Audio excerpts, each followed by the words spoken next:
Mesdames et messieurs, bonsoir. Merci d'avoir choisi RTI 1 pour vous informer. Voici les titres de ce 20h. Plusieurs chefs d'État africains, dont le président ivoirien Alassane Ouattara, ont pris part ce samedi à Bamako à la cérémonie festive d'investiture du président malien Ibrahim Boubacar Keïta et de l'an 58 de l'indépendance du Mali. Double cérémonie marquée notamment par des défilés militaires. La Banque mondiale vient de lancer un projet d'habitat social à Abidjan. Il sera exécuté en collaboration avec la Banque ouest africaine de développement. Près de 85 milliards de francs CFA seront décaissés et versés à la BOAD pour la mise en route du projet.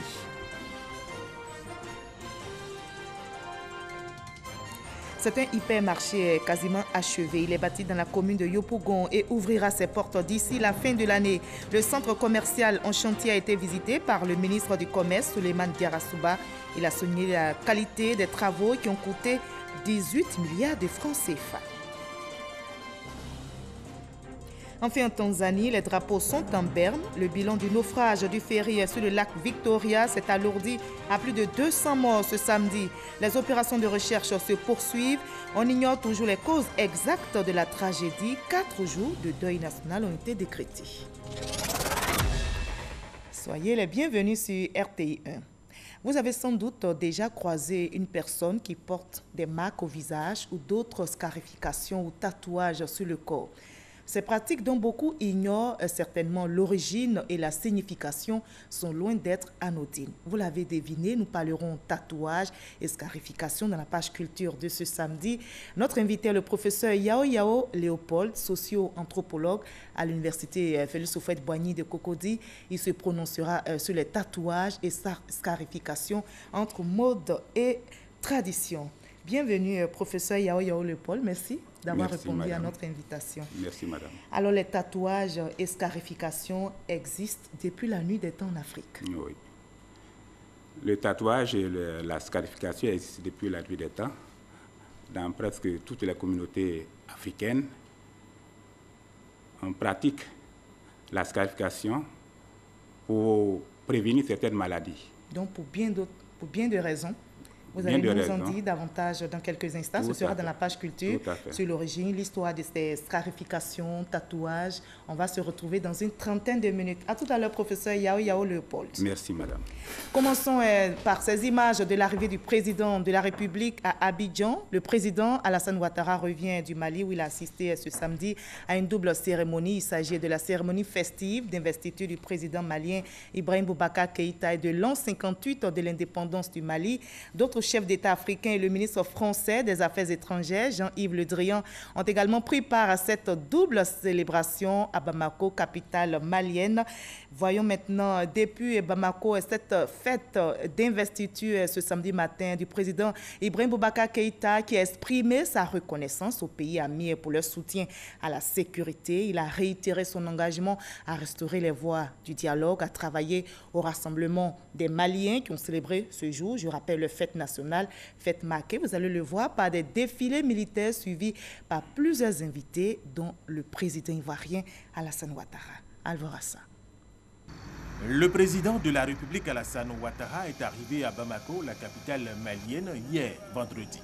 Il a été accueilli à sa descente d'avion sur le tarmac du pavillon présidentiel de l'aéroport international Modibo Keïta par le président malien Ibrahim Boubacar Keïta. Une forte colonie de ressortissants ivoiriens est allée réserver un bel accueil au président Alassane Ouattara.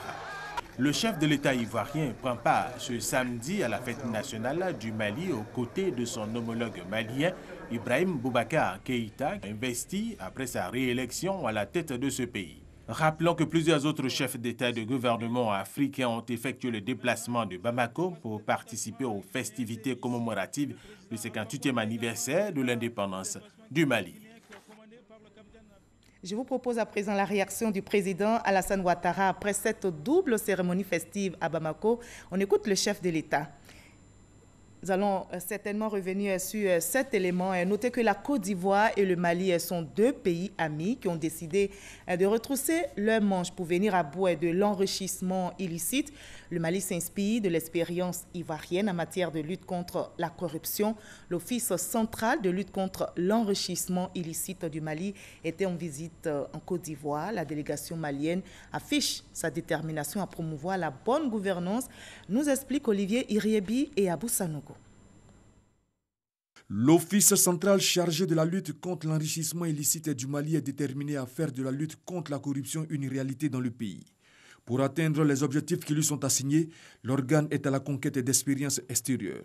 Dans cette logique, une délégation de l'Office central chargée de la lutte contre l'enrichissement illicite du Mali a effectué une visite d'études en terre ivoirienne. Une mission qui vise à renforcer les capacités d'intervention de cette structure et établir une coopération avec la Haute Autorité pour la bonne gouvernance. La Haute Autorité pour la bonne gouvernance de Côte d'Ivoire a un bilan plus que satisfaisant au regard du taux significatif de plus de 80% des personnalités ayant déposé leur déclaration de patrimoine. Nous aurons à nous inspirer des bonnes pratiques développées par la HABG, en particulier les plateformes anticorruption et également la qualité du réseau institutionnel. Ceci nous donne une vue sur la marge de progression que nous avons au Mali. La volonté de rapprochement affichée par les autorités maliennes dans le cadre de la lutte contre la corruption et autres infractions assimilées est saluée par les responsables de la Haute Autorité pour la bonne gouvernance. Pour le président de l'institution ivoirienne, la création d'un réseau sous-régional serait la bienvenue, car il permettrait de mener des actions de lutte conjointe contre le phénomène qui freine le développement des États en Afrique de l'Ouest. Cette mission d'étude et de prospection de la délégation malienne a été marquée par plusieurs activités, notamment des séances de travail avec des structures nationales et régionales, telles que la Banque africaine de développement, le bureau régional Interpol, les magistrats spécialisés, l'inspection générale du Trésor et celle des finances. Autre type de coopération qui porte aussi ses fruits, la Banque mondiale et la BOAD, Banque ouest-africaine de développement, scellent un partenariat pour la mise en route d'un projet d'habitat social à Abidjan. Le projet vient d'être lancé par la Banque mondiale. Près de 85 milliards de francs CFA seront décaissés et versés à la BOAD pour son exécution. Francis Boifo. Se loger dans les 8 pays membres de l'Union économique et monétaire ouest-africaine UEMOA, pas du tout aisé. Selon le rapport de la Banque mondiale sur la revue du secteur du bâtiment, tenant compte des prévisions de l'évolution de la population dans l'UEMOA, nous devons faire face à un besoin estimé à 800 000 nouveaux logements par an pour combler le déficit en la matière. Le projet Banque mondiale UEMOA pour la promotion du financement de l'habitat abordable, lancé à Abidjan, est un début de solution à l'accès au logement. Le mécanisme est que la banque fait le prêt auprès de la BOAD, la Banque de développement régional de zone UEMOA, et le BOAD va travailler à travers la caisse régionale hypothécaire. Sur environ 85 milliards de francs CFA que la Banque mondiale va octroyer à la Banque ouest-africaine pour le développement BOAD, 76 milliards seront reversés à la Caisse régionale de refinancement hypothécaire. L'argent sera prêté à la banque à un taux de 4,5% sur 15 ans. À charge pour la banque de reprêter l'argent à un taux maximum de 6,5% sur 15 ans.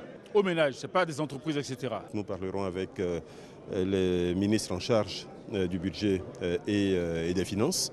Nous parlerons également avec les banques qui sont au cœur de toute cette problématique pour que les taux dont nous avons parlé ici puissent être appliqués au grand public. Pour le président du Conseil des ministres de l'UEMOA, l'accès au logement pour les populations à faible revenu passe nécessairement par des réformes sur le foncier. Si vous avez réglé le problème de sécurisation, mais que l'accès au foncier, les droits de mutation, les droits pour mettre en hypothèque un foncier sont chers, vous n'avez pas résolu la totalité des problèmes. Donc effectivement, deuxième pan, c'est la fiscalisation. Et troisième pan, c'est vraiment la gouvernance autour de tout ça pour qu'il y ait une équité, une justice au sein de la population. Ce nouveau projet de la Banque mondiale sur l'habitat va permettre l'élaboration de 50 000 nouveaux prêts hypothécaires et mobiliser beaucoup d'investisseurs pour l'habitat social dans l'espace communautaire. Le secrétariat d'État chargé du budget du portefeuille de l'État s'est fixé aussi pour objectif de réaliser d'excellents résultats pour le bonheur des populations. Le secrétaire d'État Moussa Sanogo s'enquiert donc du fonctionnement de la direction des services douaniers, du port et des services spéciaux. C'est une entité stratégique dans le dispositif des recettes douanières fixé pour l'exercice 2018 à plus de 1803 milliards de francs CFA. Mahama Traoré. Direction des services douaniers du port et des services spéciaux. Elle est au cœur de toutes les procédures de dédouanement des marchandises transitant par le port autonome d'Abidjan.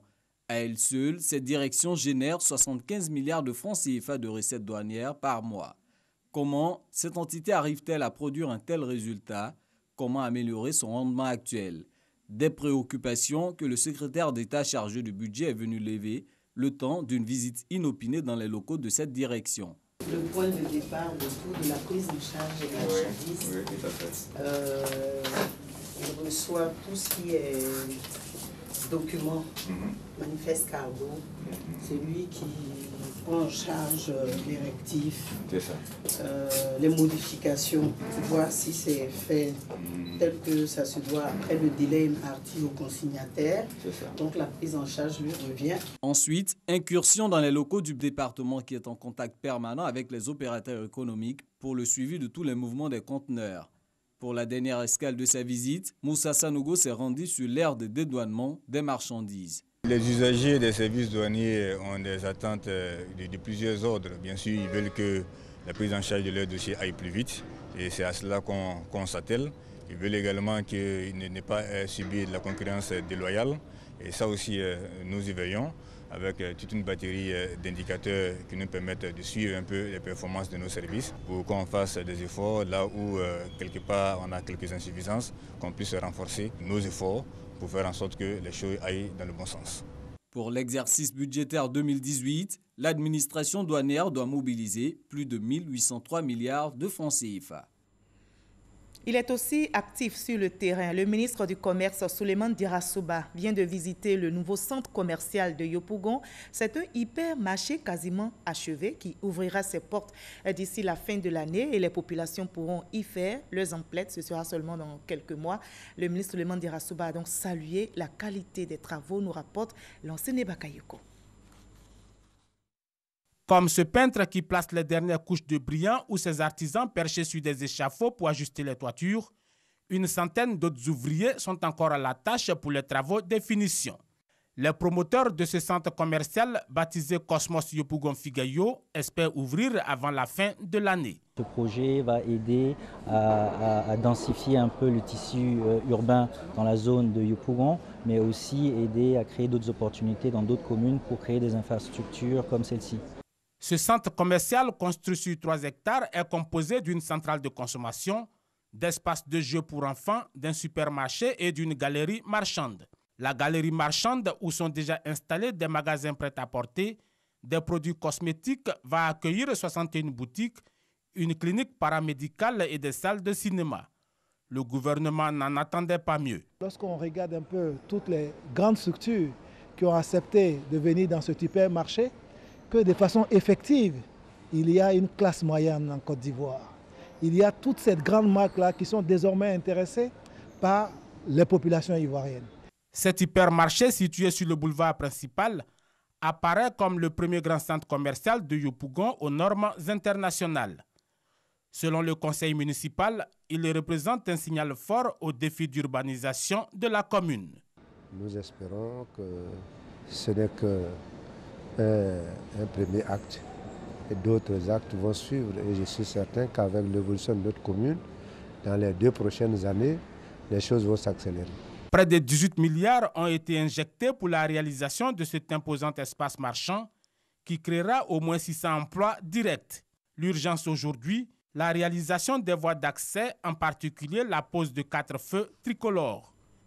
Le ministre de l'Emploi et de la Protection sociale, Abina Pascal, est aussi sur le terrain pour se faire une idée de l'utilisation du fonds de la Direction générale de l'emploi. C'est un prêt mis à la disposition des promoteurs déjà en activité. Ce fonds vise la promotion de l'auto-emploi. Ouattara Walter. Massiami exerce dans le secteur de l'artisanat. Son atelier d'exposition est situé dans la commune de Cocody. Elle reçoit souvent des expatriés passionnés d'objets d'art. On s'intéresse à l'art de Côte d'Ivoire, hein. On reviendra certainement. Toutes les bonnes choses sont à encourager. Hein. Pour atteindre ce niveau d'estime et d'affaires, cette ambassadrice de la promotion de l'artisanat ivoirien et pris label d'excellence UNESCO pour l'artisanat en Afrique de l'Ouest a bénéficié d'un appui financier de 2 millions de francs CFA de la part du ministère de l'Emploi et de la Protection sociale. J'avais un peu besoin de moyens pour renforcer mon personnel et il s'avérait qu'elle ne travaillait pas dans ce domaine.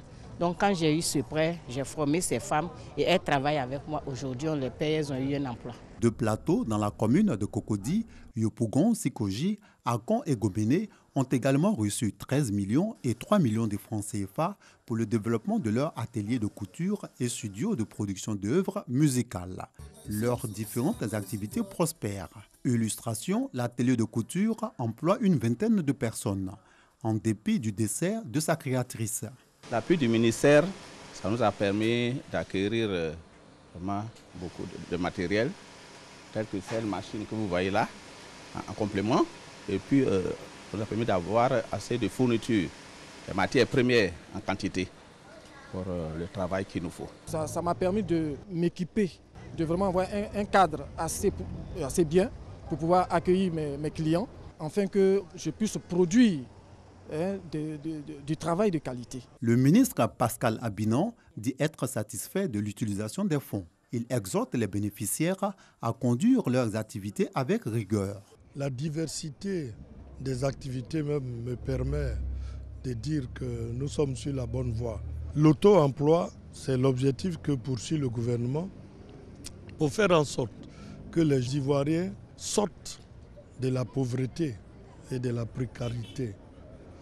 Quand je vois monsieur qui emploie déjà 4 personnes, c'est une très bonne base. La rigueur dans la gestion, c'est ça la clé du succès. Tout entrepreneur vulnérable, âgé de plus de 35 ans, peut solliciter ce prêt financier. Les candidatures d'associations sont encouragées et attendues à la Direction générale de l'emploi. Depuis 2016, une centaine d'activités génératrices de revenus sur l'ensemble du territoire a été financée pour un montant engagé de 352 millions de francs CFA. C'est un prêt au taux de 12% à rembourser sur 24 mois. L'impact recherché est de créer environ 3200 emplois.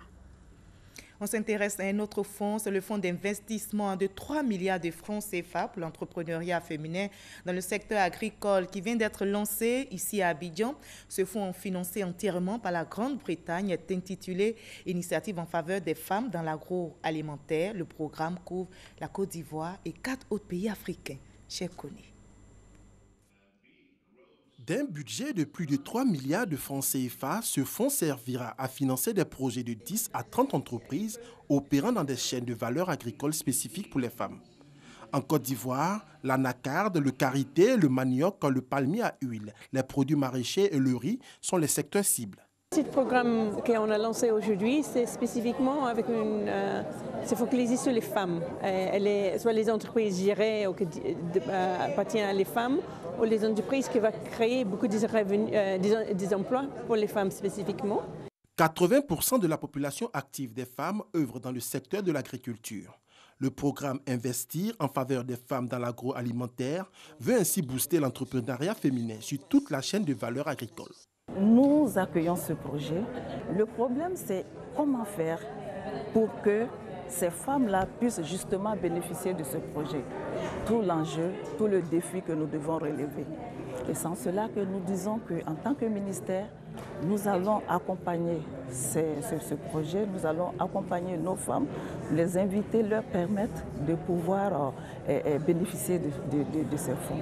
Après son lancement en Côte d'Ivoire, ce fonds qui est à sa phase pilote sera successivement lancé au Burkina Faso, en Éthiopie et en Sierra Leone. L'Africa Enterprise Challenge Fund, initiatrice du projet, prévoit porter ultérieurement ce fonds à 25 milliards de francs CFA pour couvrir le reste des pays d'Afrique subsaharienne.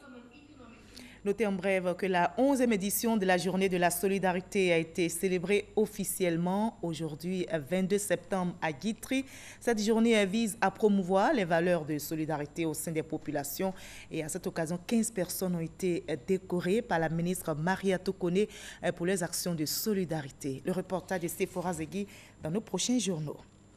La ministre de l'Assainissement et de la Salubrité était face à la presse nationale et internationale cette semaine.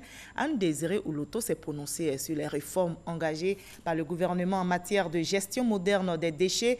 Elle a annoncé la livraison du centre d'enfouissement technique dans 45 jours. Grâce Kando pour le reportage. Le centre d'enfouissement technique en construction à Kosiwan, à une cinquantaine de kilomètres sur l'autoroute du Nord, bientôt livré. Je tiens à vous rassurer. L'état d'avancement des travaux est aujourd'hui très satisfaisant. Les opérateurs sont présents et le démarrage des prestations est prévu pour le début du mois de novembre 2018. Encore environ 45 jours de patience. Ce centre d'enfouissement technique fait partie des réformes engagées par le gouvernement pour la gestion moderne des déchets. La Côte d'Ivoire produit par an plus de 200 000 tonnes de déchets solides ménagers et assimilés. Dans le district autonome d'Abidjan, ce sont un peu plus de 4 900 tonnes de déchets qui sont produits chaque jour, soit environ 1 800 000 tonnes par an. Et seulement environ 70% de ces déchets sont collectés par jour, laissant les 30 autres % dans les rues. Pour réussir cette nouvelle politique de gestion des déchets, du matériel flambant neuf a été acquis. Pour ce faire, nous avons déjà réceptionné, le 26 avril 2018, dans l'enceinte du port autonome d'Abidjan, 155 camions flambant neufs de ramassage, ainsi que 450 coffres modernes. À ce jour, nous sommes à 350 camions et 650 coffres neufs.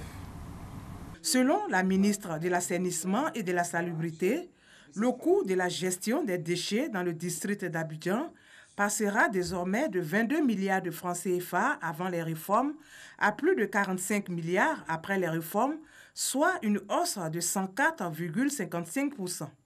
Abidjan retrouvera son lustre d'antan. Et la Côte d'Ivoire, grâce à chacune et à chacun, nous continuons de travailler et de réfléchir à des innovations. Toujours dans le cadre des réformes, le ministère de l'Assainissement et de la Salubrité prévoit la création d'une police chargée de lutter contre l'incivisme des populations. Dans un autre décor, le président du Sénat ivoirien, Ahoussou Kouadio-Jano, s'est entretenu avec les ambassadeurs de la Fédération de Russie et du Royaume du Maroc en Côte d'Ivoire. Leurs échanges ont essentiellement porté sur la coopération entre le Sénat de Côte d'Ivoire et celui de la Russie et du Maroc. Herman Divi. L'ambassadeur extraordinaire et plénipotentiaire de la Fédération de Russie près la République de Côte d'Ivoire, son Excellence Baïkov Vladimir Anatolievitch, à la permanence du Sénat ivoirien pour une audience avec le président du Sénat ivoirien, Ahoussou Kouadio-Jano. Échange de civilité, puis entretien entre les deux personnalités. Présent en Côte d'Ivoire depuis 2016, l'ambassadeur de Russie, son Excellence Baïkov Vladimir Anatolievitch, a exprimé au président du Sénat ivoirien sa volonté de voir les Sénats russes et ivoiriens se rapprocher. J'ai parlé des éventuels contacts entre les deux institutions de mon pays, de la Côte d'Ivoire, pour les premières mêmes visites. Et j'étais très content d'avoir une réaction tout à fait positive, permettre aussi aux parlementaires, aux sénateurs russes de bien découvrir la vie politique chez vous, de noyer les contacts et permettre aux collègues ivoiriens de bien aussi découvrir l'expérience politique russe, de découvrir les beautés culturelles, historiques et spécialités traditionnelles russes aussi, donc directement là-bas à Moscou. Point de vue soutenu et encouragé par Ahoussou Kouadio-Jano, président du Sénat ivoirien. C'est un grand pays qui siège au Conseil de sécurité des Nations Unies. N'oublions pas que nous sommes membres non permanents du Conseil de sécurité des Nations Unies.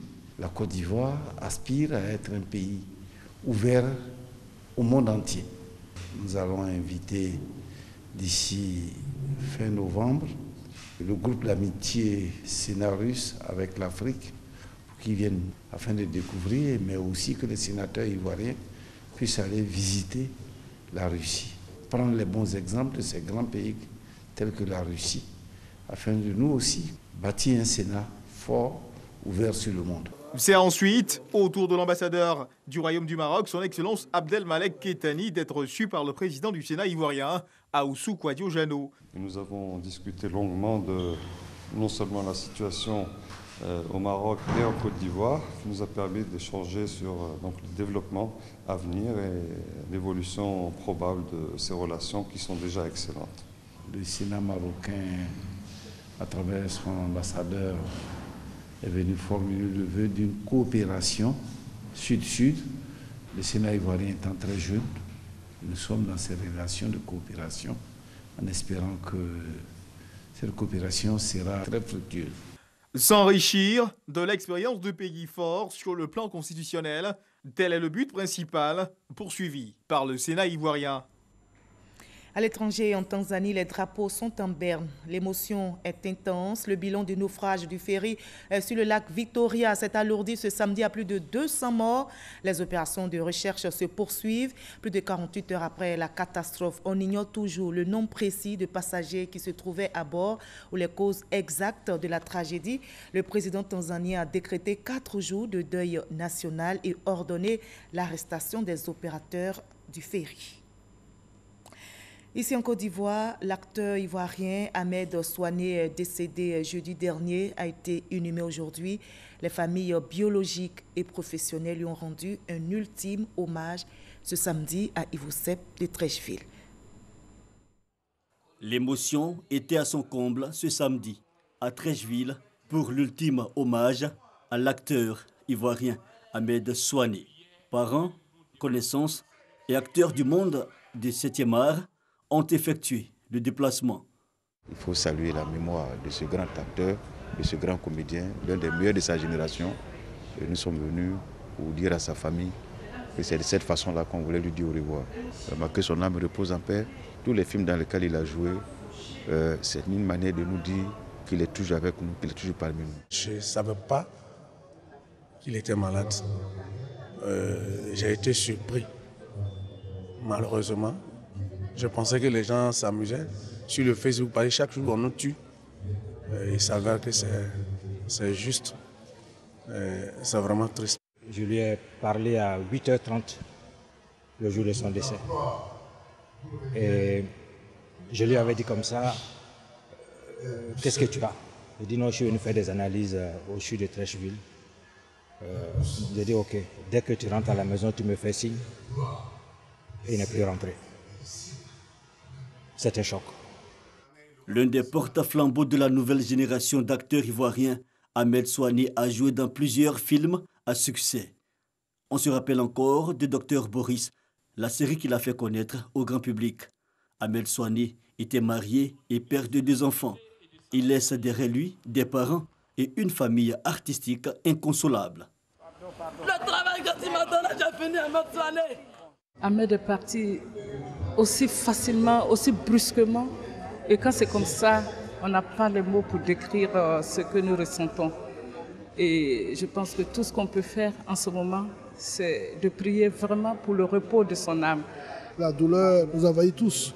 C'était un bon acteur, c'était un bon ami, c'était quelqu'un qui participait activement à la communauté culturelle et nous perdons un grand homme. Avant d'être conduit à sa dernière demeure au cimetière d'Adjamé-Williamsville, Ahmed Souané a eu comme dernier coup de clap un standing ovation, comme pour dire à l'homme, à l'artiste et à l'acteur qu'il aura joué pleinement son rôle sur terre avec brio et maestria. Adieu l'artiste. Et adieu le cinéaste. C'était un reportage de Ahmed Traoré commenté pour vous par Franck Kouadio. L'édition 2018 de la Bissa aura lieu du 20 octobre au 4 novembre prochain à Grand Bassam. Cette fête annuelle du peuple Nzima Kotoko est une occasion de faire des critiques et de promouvoir les valeurs traditionnelles, culturelles et touristiques de la ville du patrimoine mondial de l'UNESCO qu'est Grand Bassam. Voilà, on en arrive maintenant à l'entretien avec notre invité de la page culture. On vous retrouve, professeur Yao Léopold. Alors, nous allons parler de tatouage, de scarification entre mode et tradition. Je rappelle aux téléspectateurs que vous êtes socio-anthropologue. D'abord, dites-nous quelle différence entre le tatouage et la scarification. Merci, madame. La scarification est une pratique qui consiste à inciser sur les parties du corps des traits dans lesquels on applique les médicaments. Le tatouage a deux niveaux. Il y a le tatouage qui a le sens de la scarification, c'est-à-dire qu'on incise aussi, mais c'est plus large sur le corps. Et à ce niveau, on applique le médicament. Par contre, ça c'est côté tatouage, la forme incisive ou scarification. Il y a le tatouage où on applique le kaolé, le charbon, sur le corps. Mais là, ça ne rentre pas dans le corps, c'est-à-dire qu'il n'y a pas d'incision, mais on applique sur le corps. D'accord. Voilà. Et on aura l'occasion de voir ces images pour les téléspectateurs. Alors, quelle est l'origine des tatouages et des scarifications? Qu'en est-il de l'histoire de ces pratiques? Quelle est l'évolution? On va voir ensemble ce reportage de Franck Quadio et puis on va en discuter par la suite. Okay. Le tatouage, la pratique est ancestrale. Elle date de l'aube de l'humanité, Homo sapiens. Odzi, l'homme des glaces, a découvert dans les Alpes autrichiennes, arborait des tatouages estimés thérapeutiques selon les chercheurs. Déjà, dès les premiers jeux de l'écriture de l'histoire de l'homme, les tatouages ont été perçus et utilisés comme moteur de la hiérarchisation sociale. Les tatouages, il a la forme du dessin décoratif, voire symbolique, réalisé avec l'injection de l'encre sur la peau. Il est aussi par perfusion de la peau avec de fines aiguilles. Mais pour renforcer l'appartenance sociale, les peuples ont fait encore mieux ou pire, c'est selon. Les scarifications sont une incision de la peau. Elles s'effectuent avec un instrument tranchant. Intéressons-nous aux différentes valeurs de ces pratiques. Les scarifications dans l'imaginaire le plus répandu relèvent plus de l'identification sociale. En Afrique noire, elles supplent le tatouage peu visible sur la peau. Selon la classe sociale, l'activité exercée en société, on identifie par le tracé sur la peau notre place, puis vient la fonction médicale avec les saignées par exemple, ou encore l'automutilation pour exprimer une certaine émotion. Alors dites-nous, professeur Yao, comment ce phénomène a-t-il pris de l'ampleur en Afrique? Vous allez citer avec quelques exemples, bien sûr. D'abord, au niveau de la colonisation, avant la colonisation, pendant la traite, certains peuples ont utilisé ces moyens pour maintenir leurs enfants dans le pays pour éviter qu'ils soient déportés. Nous avons les exemples au Bénin où cette pratique a existé. Parce que la traite de l'esclavage trie les personnes qui doivent être déportées. Il faut des personnes vaillantes. Il faut que ces personnes-là soient vraiment propres, sans aucune écriture sur leur corps. Ça, donc c'était une manière donc, de protéger Donc, pour empêcher le départ de leurs enfants, les populations ont utilisé cette pratique parce que dans le tri de ceux qui doivent être déportés, ces personnes-là sont exclues. D'accord. Donc, on se tatouait, on se scarifiait pour plusieurs raisons. Tout à fait. Et c'était une sorte donc, de cas d'identité de certains peuples. C'est ça. Il y a la fonction identitaire. C'est-à-dire que lorsqu'on utilise ces moyens, c'est pour identifier certains groupes. Soit le clan, soit la famille, soit dans l'ethnie. D'accord. Voilà. Et donc, il y avait des signes pour faire cette distinction-là? Il y avait des signes pour faire cette distinction. Parce qu'il s'agit de faire en sorte que ces personnes-là, ça rentre dans la fonction esthétique. D'accord, et on va en parler tout à l'heure. Elles sont toujours dans la fonction identitaire. Alors, quand vous parlez de signes, donc, qui permettent, c'est comme une carte d'identité pour ces différents peuples-là. Prenons le cas de notre pays, la Côte d'Ivoire. Expliquez-nous, quels sont ces peuples qui pratiquaient le tatouage ou la scarification? Chez les Yakuba, nous avons le tatouage comme la scarification. Chez les Baoulé également, il y a le tatouage, il y a la scarification. D'accord. Et pourquoi ces peuples-là pratiquaient le tatouage ou la scarification? C'est pour des fonctions thérapeutiques. D'accord. Il y a des maladies comme la variole, il y a des maladies comme la varicelle.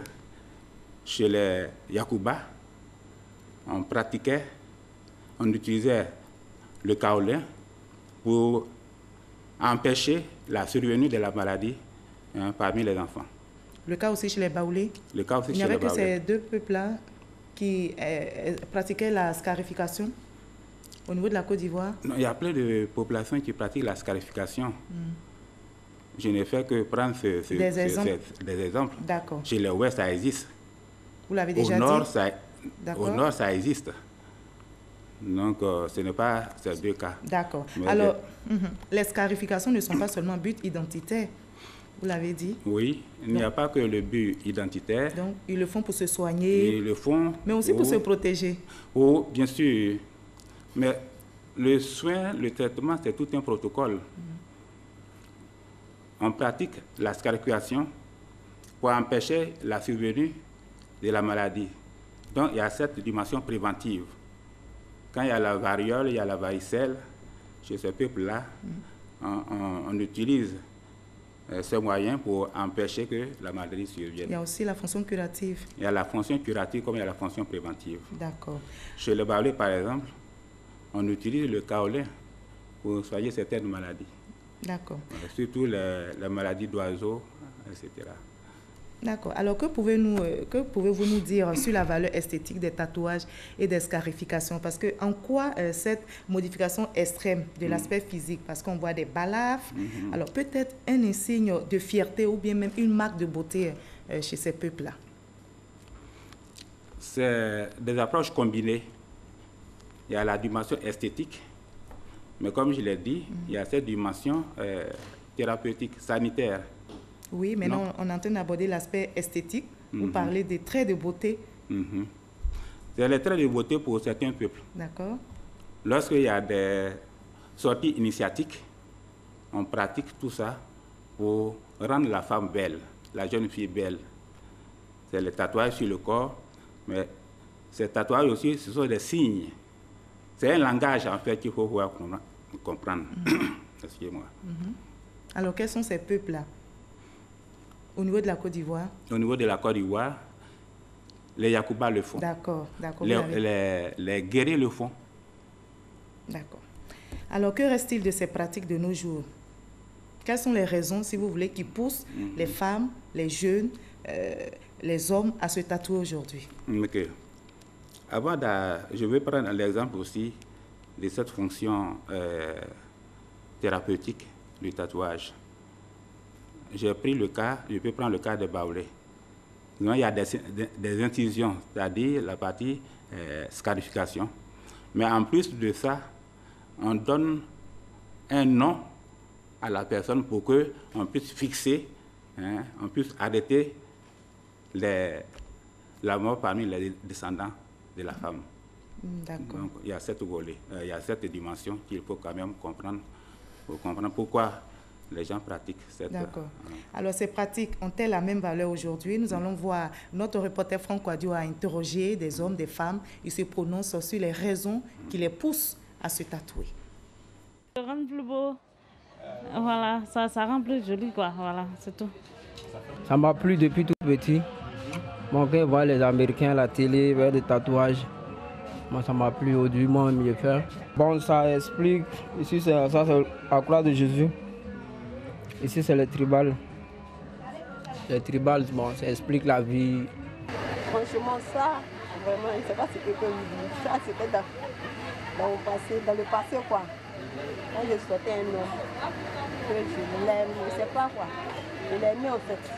Donc on m'a brisé le cœur. Donc une fois, j'ai vu mes camarades aller faire le tatouage. Je les ai demandé où ils ont fait. Ils m'ont dit que c'est dans le marché de Marco ici. Je dis ok, allons-y, je vais dessiner ici. Bon, là, c'est le nom de mon fils que j'ai mis. Le nom de fils, oui. Et là, il me donne ma fille. Voilà. Voilà, professeur Yao, vous l'avez compris, les raisons qui poussent donc ces personnes à se tatouer. Alors, ça n'a plus la même valeur. Ça n'a plus la même valeur, ça n'a plus le même sens. Il s'agit des phénomènes de mode liés à des groupes sociaux. Donc, c'est leur manière de s'exprimer, leur manière de s'affirmer.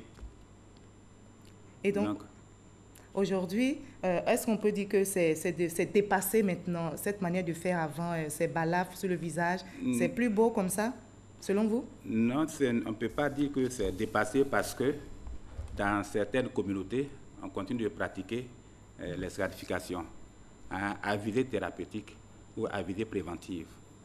Donc on ne fait pas ça pour la dimension esthétique, mais on le fait pour ces deux cas. Donc, comme il y a toujours des maladies, non, les populations continuent. Là, ces jeunes, ils ne le font pas parce que pour se prémunir. Hein? Non, ces jeunes-là, je vous ai dit que c'est une affaire de mode. D'accord. Hein, c'est une affaire identitaire pour se connaître entre eux.